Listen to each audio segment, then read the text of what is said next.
So I spent 10 days in beautiful Portugal exploring some of its charming cities and culture and obviously integrating with the locals. And I'll be sharing my honest opinion about the country in a bit.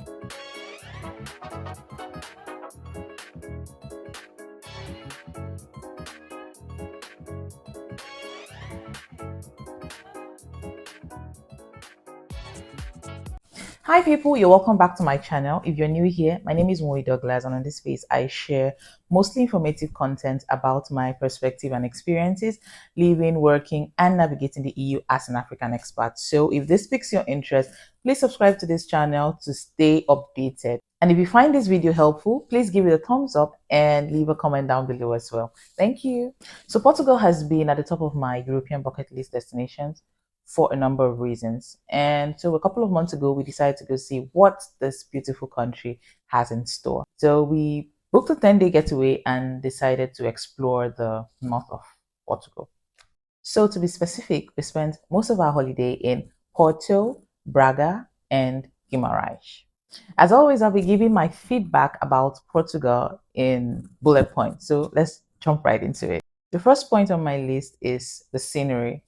Well, I found the scenery in Portugal to be absolutely stunning. Well, as a matter of fact, I think pictures and videos do not do justice to the landscapes, the green mountains, the architecture. I mean, the absolute beauty that Portugal embodies.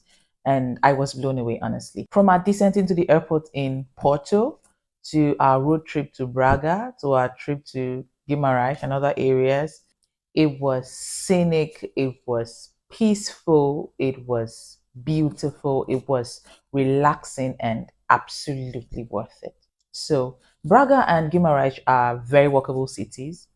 Unlike Lisbon and Porto that have a lot of hills, I found that Braga is pretty much flat and easy to move around. It was also very clean and it had a city center that was pretty much pedestrian, so no vehicles at all.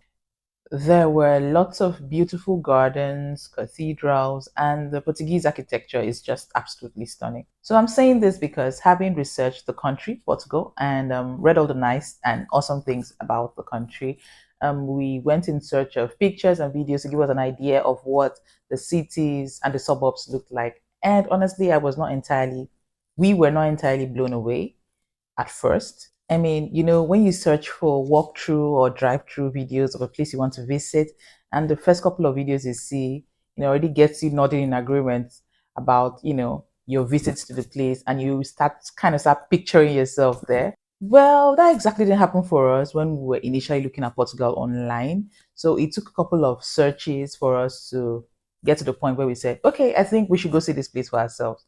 And that was it.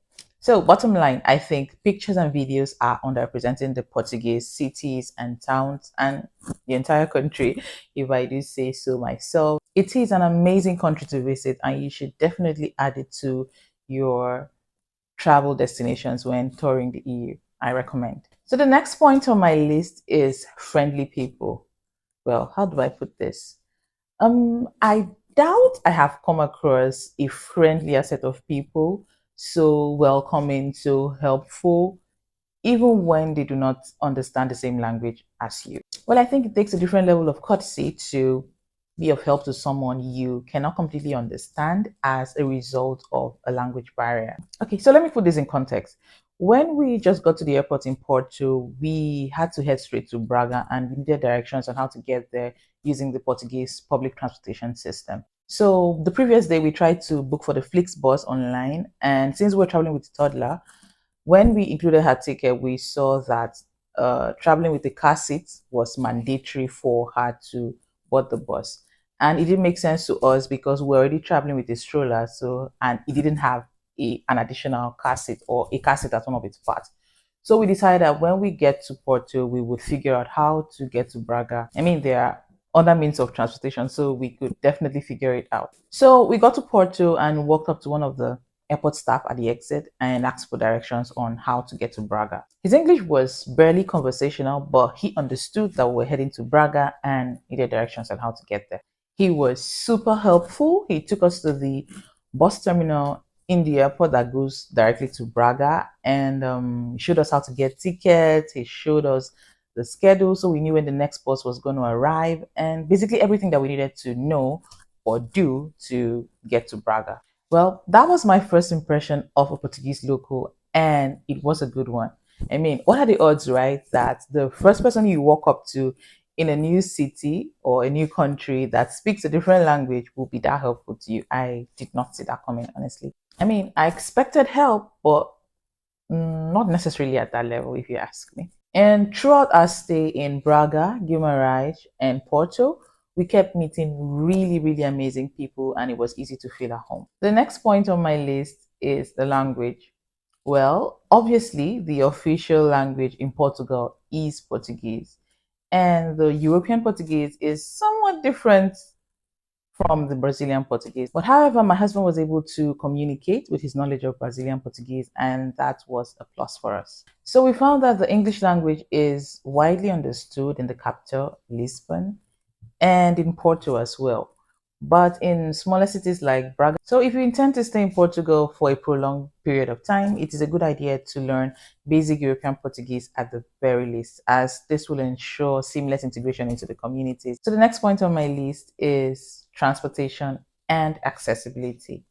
So I think Portugal is very well connected when it comes to public transportation. And I like the fact that you can decide to travel by bus or train to the same locations.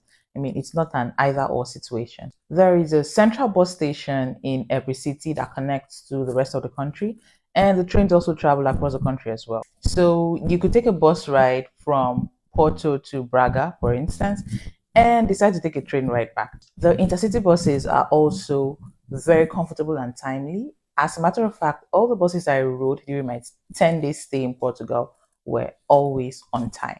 We also found that it was quite affordable to travel within the country with bus tickets as low as from 3 to 6 euros, I think, depending on the distance, obviously, which is quite affordable when compared to traveling within other European countries. I mean, a bus ticket from Porto to Lisbon could cost you as low as 6 euros, and we paid about 3 euros for the Braga to Guimaraes route. So the next point on my list is groceries and living expenses. Well, I've only ever been to five other European countries aside Portugal, and I found the living expenses in Portugal to be quite affordable, and I found Portugal to be relatively cheaper than the other European countries I've been to. Our Airbnb was significantly more affordable, and groceries were cheaper.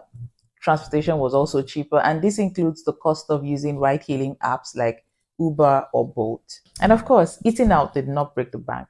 It was cheaper eating out in Portugal than other European countries we've been to. Which brings me to my next point, food. So, food is the next point on my list. So, how do I put this?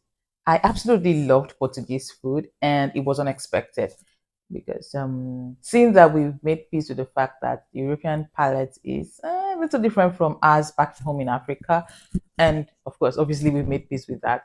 So, tasting food that kind of felt like home was unexpected, and I absolutely love Portuguese, like I said. We tried a couple of dishes, and everyone was an absolute delight. So, if you want recommendations on what Portuguese foods to try when you're in Portugal as an African, please leave a comment down below, and I'll be sure to recommend what we had while we're there. So overall, I think Portugal is an amazing country. I mean, I get why a lot of people plan to retire there. It's not super fast paced, and it's not laid back either. It's just the right amount of balance, if you get what I mean. So it has different regions with totally different vibes. The weather is amazing. The food is great.